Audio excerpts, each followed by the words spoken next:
حضرت یعقوب علیہ السلام بھیڑیے سے یوں گویا ہوئے، تجھے بالکل بھی رحم نہ آیا میرے بیٹے پہ؟ تم نے کیوں کھایا میرے بیٹے؟ کیا واقعی تو نے میرے بیٹے کو کھایا ہے؟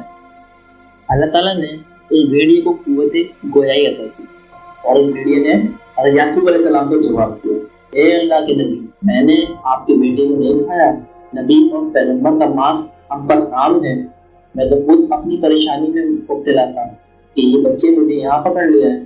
یعقوب علیہ السلام نے اس کو دیکھا اور بولا، تو سچ کہتا ہے، بتا دیجیے کیا پریشانی؟ بیٹے نے بتایا کہ میرا بھائی لاپتہ ہے، میں اس کی تلاش میں ادھر ادھر پھر رہا ہوں، جس کی وجہ سے میں نے کھانا تک نہ کھایا، اور میں بہت زیادہ لاغر ہوں اور کمزور ہوں، کچھ نہ کھانے کی وجہ سے میں تو بہت بھوکا ہوں اور اپنے بھائی کو تلاش کر رہا ہوں کہ اتنے میں یہ بچے مجھے آپ کے پاس پکڑتے ہوئے۔ حضرت یعقوب علیہ السلام نے فرمایا، تو سچ کہتا ہے، اور اس کو کچھ کھانے کے لیے دیا۔ اور حضرت یعقوب علیہ السلام اللہ سے التجا کرتے ہیں اور گڑگڑا کے دعا مانگتے ہیں، اے اللہ میرے یوسف کی حفاظت کرنا، اے اللہ اسے اپنے سے رکھنا۔ ادھر ستیلے بھائی اس خطے کی نگرانی کر رہے ہیں، اس میں انہوں نے حضرت یوسف علیہ السلام کو ڈالا تھا۔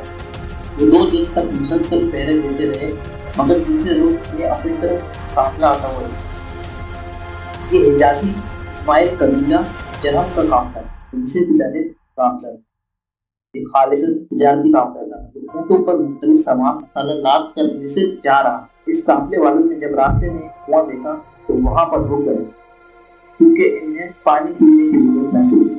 قافلے کا سردار نیچے اترا اور ایک اور ساتھی کو کنویں سے پانی نکالنے کے لیے کہا۔ کنویں سے پانی نکالنے کے لیے جو شخص کنویں کی طرف بڑھا اس کا نام بشرا تھا، جس کے معنی خوشخبری دینے والا ہے۔ جب اس نے پانی نکالنے کے لیے کنویں میں ڈول ڈالا تو اس وقت حکم خداوندی سے حضرت ابراہیم علیہ السلام حضرت یوسف علیہ السلام کے پاس آ پہنچے اور انہیں کہا، اے یوسف علیہ السلام، میں پروردگار عالم کی طرف سے بھیجا ہوا فرشتہ ہوں اور آپ علیہ السلام کو رب کا پیغام پہنچانے آیا کہ رب دو جہاں نے آپ علیہ السلام کو محبوب سرفراز فرمایا، اس ڈول میں بیٹھ کر اس کنویں سے باہر نکلے۔ حضرت یوسف علیہ السلام نے بالکل ایسا ہی کیا۔ وہ سمجھ رہے تھے کہ شاید ان کے بھائی کو ان پہ رحم آ گیا اور وہ ان کو یہاں سے نکال رہے، لیکن جب وہ باہر آئے تو معاملہ کچھ اور ہی تھا۔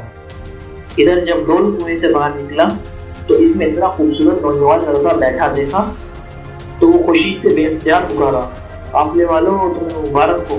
ایک حسین و جمیل غلام ہاتھ لگا۔ ایک صداقت نے کہا، او میرے خدایا، تو کنویں سے چاند نکل آیا۔ انہوں نے حضرت یوسف علیہ السلام کا حسن جمال دیکھا تو ان کی آنکھیں چم گئی۔ حضرت یوسف علیہ السلام کے بھائی جو کہ اس کنویں کی پہرے داری کر رہے تھے، تمام کے تمام قافلے والوں کے پاس آ پہنچے اور قافلے والوں سے کہا، یہ ہمارا غلام ہے، ہم نے اس پہ تھوڑی سختی کیا کر دی، یہ بھاگ کر آ کر یہاں چھپ گیا، ہم اس کو ڈھونڈ رہے تھے۔ قافلے کے سردار نے جب ان بھائیوں کی بات سنی تو فرمایا، کیا یہ واقعی تمہارا غلام ہے؟ حضرت یوسف علیہ السلام کا ایک بھائی جو ان سے تھوڑا دوری پہ تھا، اس نے فوراً ان کو اشارے سے بولا کہ اگر تم نے ایک لفظ بولا تو اچھا نہ ہوگا۔ چنانچہ حضرت یوسف علیہ السلام خاموش رہے۔ تو قافلے والوں نے اس کا مطلب یہی لیا، 10 کے 10 نوجوان صحیح کہہ رہے ہیں اور یہ ان کا غلام ہے۔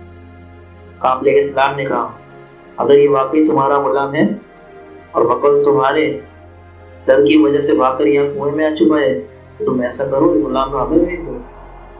قافلے کے سردار کی یہ بات سن کر تمام بھائیوں کے دل کو بہت بھائی اور انہوں نے بغیر کسی تاخیر کے فوراً ہاں کر دی۔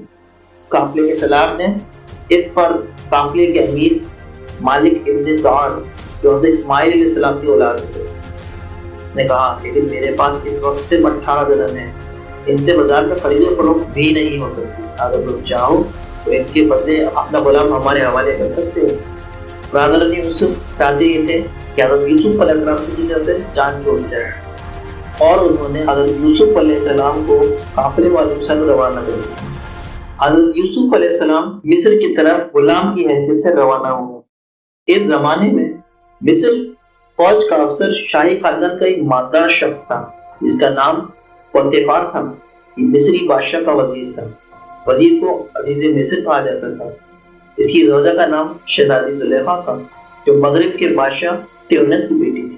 عزیز مصر کی بیوی شہزادی زلیخا نے اپنے شوہر کو کہا کہ آج مصر کے بازار میں جو غلام بکنے آیا ہے